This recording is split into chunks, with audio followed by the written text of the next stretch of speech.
Can you tell me your name? My name is Chris Miracle. And how old are you? I am 72.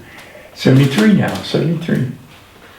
And I mostly want to hear a little bit about your faith journey. Oh, okay.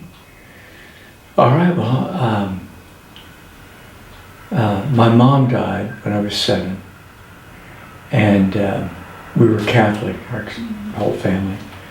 And when she died, I was just praying like crazy that God would bring her back to life. I didn't want to be without her. And he didn't.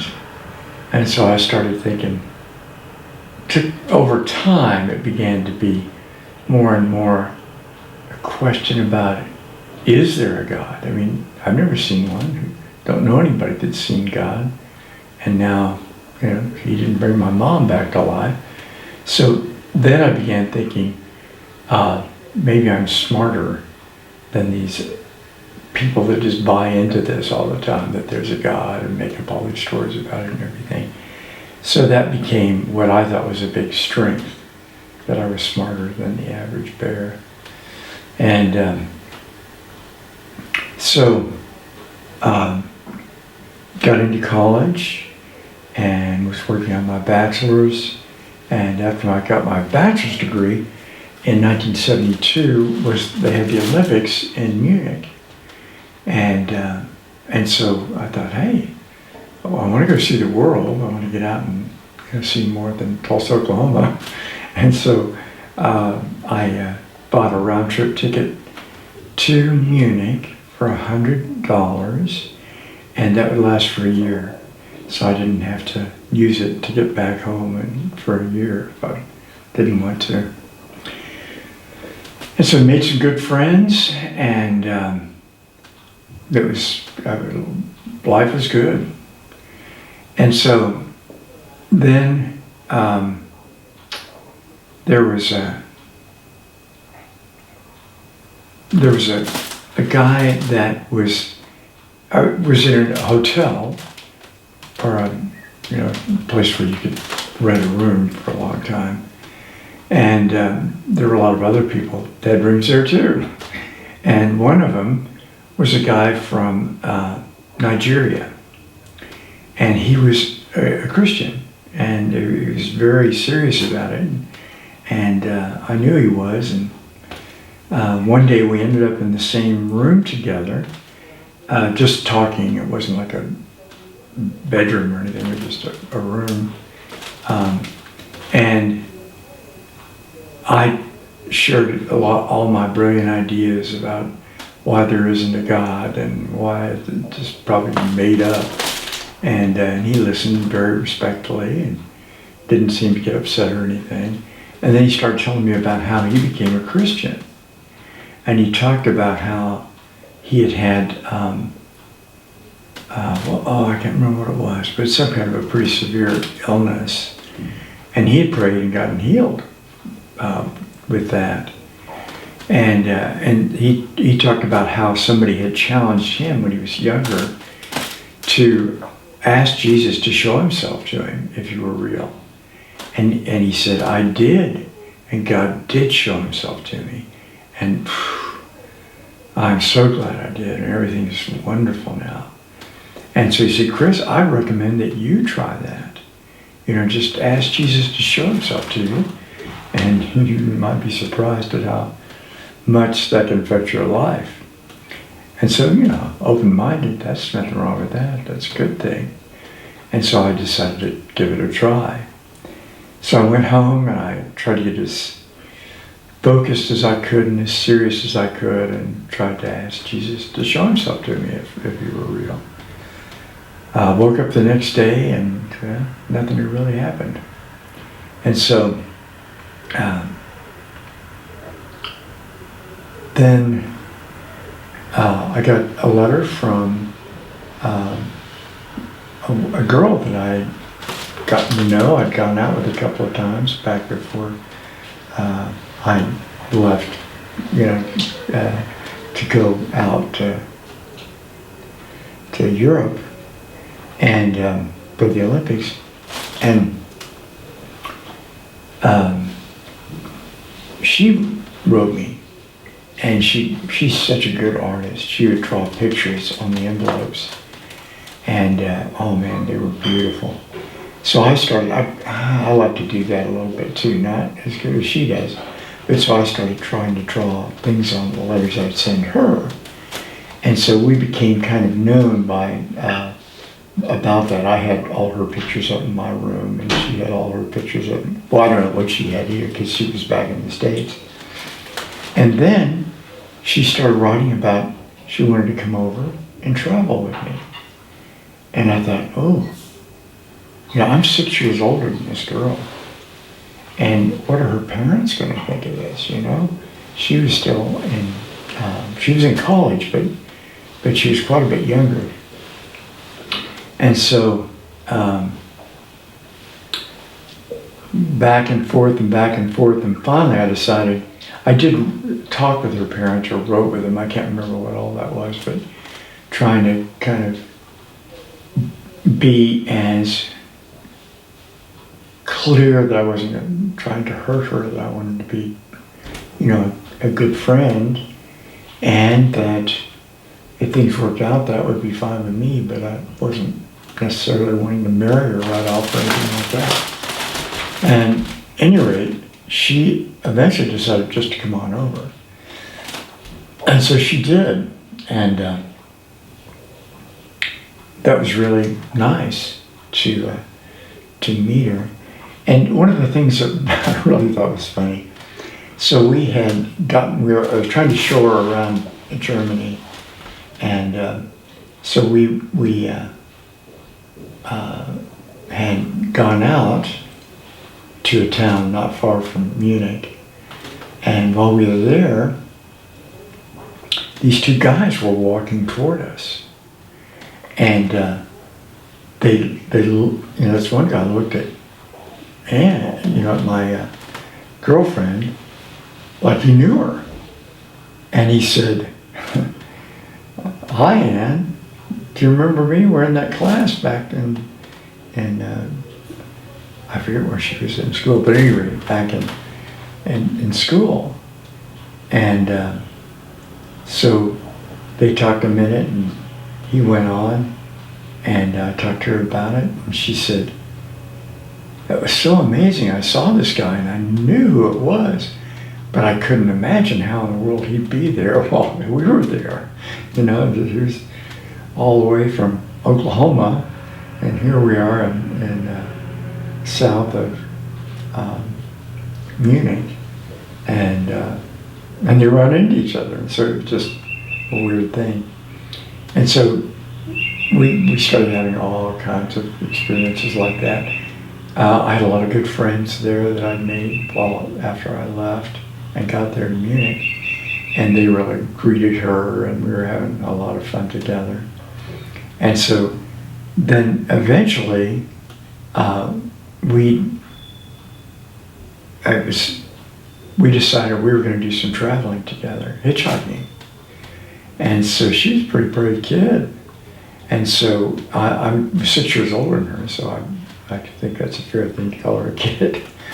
But so we would hitchhike and then just kind of see how things would work out. We were staying out of trouble, and we weren't broke yet, but it was pretty tricky stuff that we were doing.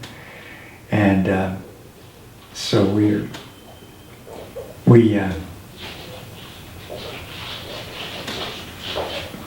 I visited some good friends with her, and then finally we started heading back toward,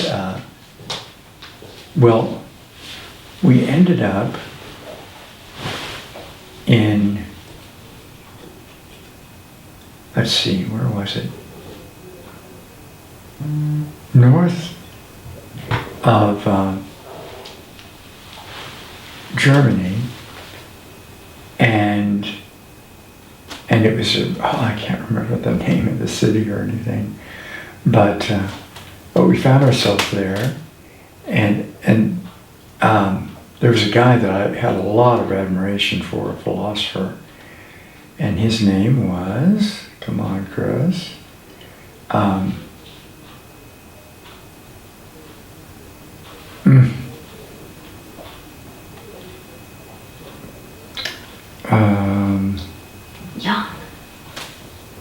Jung? yeah, Carl Jung. His name was Carl Jung. And oh man, I was a big fan of his. He was very sharp, and he had questioned a lot of things. He really supported, I thought, my insight into how people buy into this God thing and all this other stuff.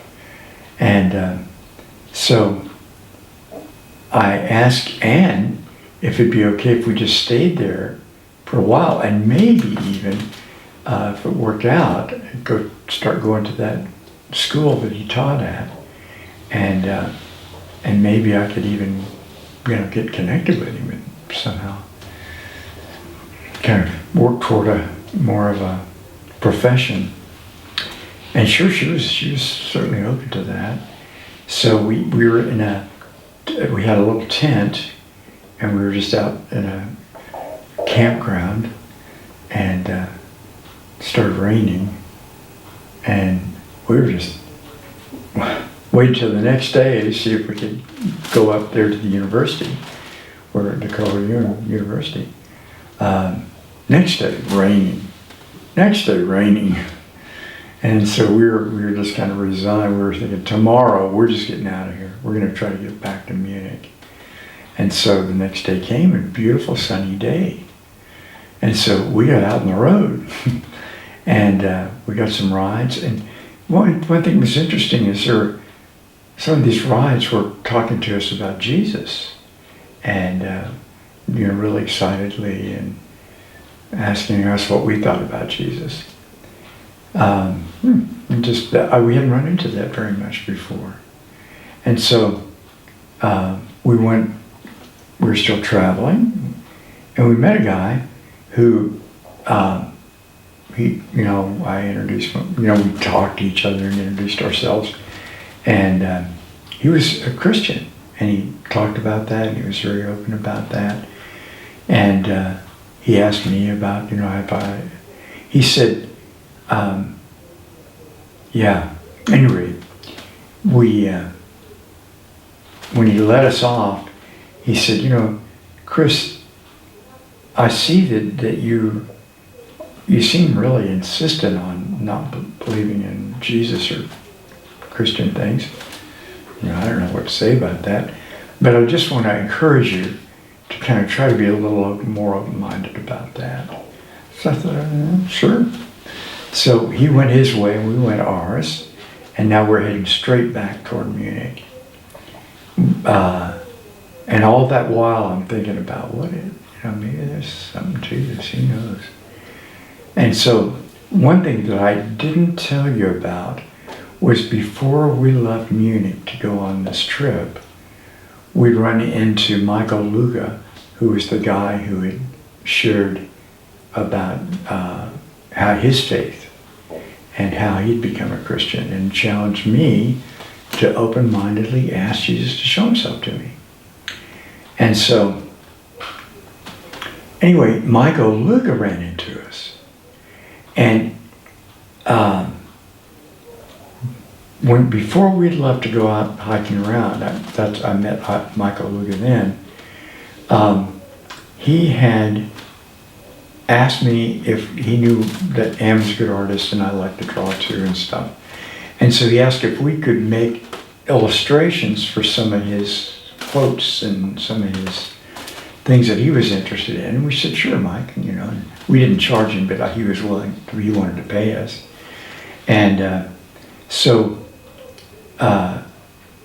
we wrote them all to him. And after we came back from our trip, and I had run into that guy who challenged me again to ask Jesus to show himself to me. And now we're back in Michael Luga's because we tried to find a friend of ours and he wasn't home. And so he asked us to come over to his house. And what had happened before we had left, Michael Luca had asked us to write if we wouldn't mind doing some pictures for him. And there were 2 or 3 of them, I can't remember how many there were. And Mike was fixing us something, some coffee or something. And I looked up on the wall, and here's this poster that Ann and I had made together. And on it, there was a picture of a guy, and he was saying, now that I know that Christ has led me totally to this point, I know I can be really happy, but only really happy by giving my life totally to Christ. And I thought, oh my gosh, how did this happen? Could this be God using this to show me how he's there? And I didn't tell Mike about it. And I didn't even tell Ann about it. Because I was thinking, maybe this is just some trick or something. No telling what's going on. But it had really made an impression on me. And so it wasn't long after that all really set in. And I began to really believe and feel and accept that Jesus was answering my challenge to show himself to me. And so that was how I became a Christian. So is that kind of what you're wondering about? Okay, all right. I'm wondering, what do you think as a Christian now about death? About death? I think that God is good and death is a big deal. It could be if you had been living a life without God, but no, God, I really think he's great. I think he wants the best for all of us, and but he doesn't force his way. So. And what do you think is going to happen after death? Oh, good things. Good things. I feel like if we have become believers, then it's just like I have some kids, and I really love them, and oh man, I would love to help them. If I had the power to bring them into eternity, and I think that would be wonderful. And I think that's the way God is. He doesn't force that on you, and he doesn't, as much as he wants us to join him and come into the wonderful things that he has for us. He'll fulfill that, but he doesn't force it. And so he's not going to trick us into believing in him. It's not that way. So does that kind of make some sense? Okay. I guess I just think that most people are afraid of death. Yeah. And a lot of people don't have an idea of what to expect and that type of thing. Uh-huh. So I think that you have probably a pretty unique, not entirely, but yeah, right. It's not because common. of Christ, there's a difference in your ability, to not really fear that. So I just kind of wanted to hear about that, why, how you feel about it and why you don't really fear it, or what you expect, or how that's different than other people. Yeah. Other people's opinion. Well, after all the things that, after all that time fighting against you and trying to get people to straighten up and use their heads, and then discover, he's alive and he loves me and he cares for me, and ooh, it's cool. So that was a big change.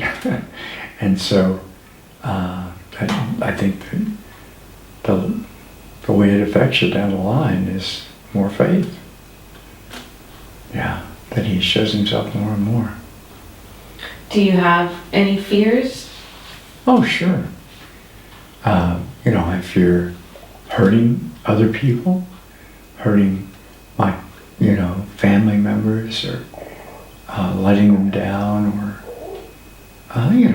common things that I want to be careful about. And, yeah, it's a caution. Expand maybe on fear. To expand on fear? Mm-hmm. Oh, how to deal with it, or what do you mean? Yeah. Well, I mean, I Opinion think. on fear and.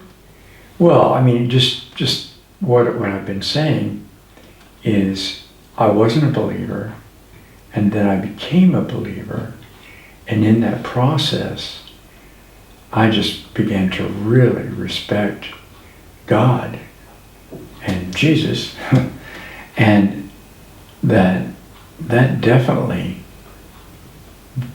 helped me to resist the invitation to be afraid, or yeah.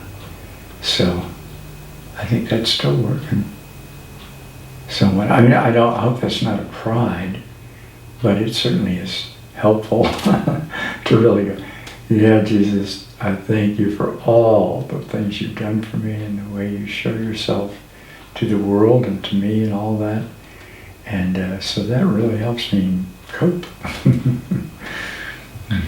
Are there some examples of him showing himself to you, or kind of miraculous experiences or things like that that stand out?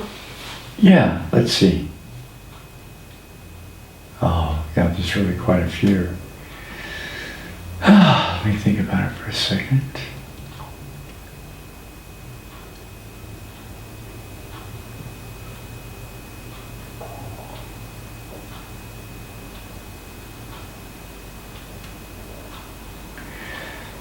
Well, I'm not sure how much influence I've had on some of my friends, and some of them are Christians for sure. But I'm thinking about some folks that we've come to know, or I've come to know over the years, that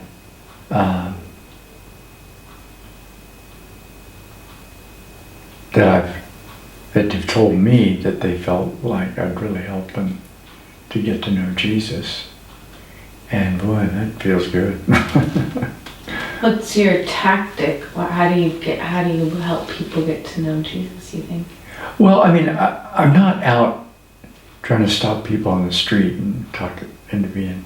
I did a lot of that, and still, I certainly want to be placed at a place where if I could, open the eyes of somebody, I'd sure be willing to do it. I'm not into trying to argue and convince somebody of something, but if I can be used, I sure want to be. And I remember one guy in particular that I'm thinking of. I don't want to make it into a long story, but this guy there was a family, 2 young boys, and then, they were, I think the oldest one was 18 or 19, and the younger one was younger than that. And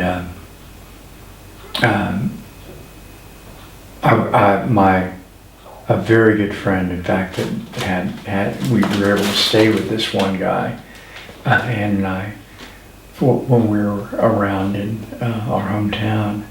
And I met this guy, saw him again. It had been years, or at least a year, maybe 2 years or so, since I'd seen him last. And I got to talking with him and told him about how I'd become a Christian and everything. And then I did a lot of hitchhiking back then. And part of that was I felt like God was going to use me to bring me to people where I could share my faith. And so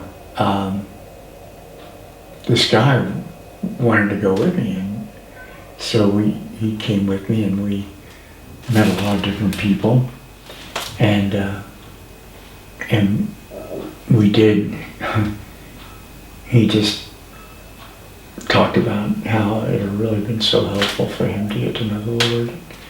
So it was a wonderful thing. So stuff like that, I really like doing that. Yeah, that was, yeah.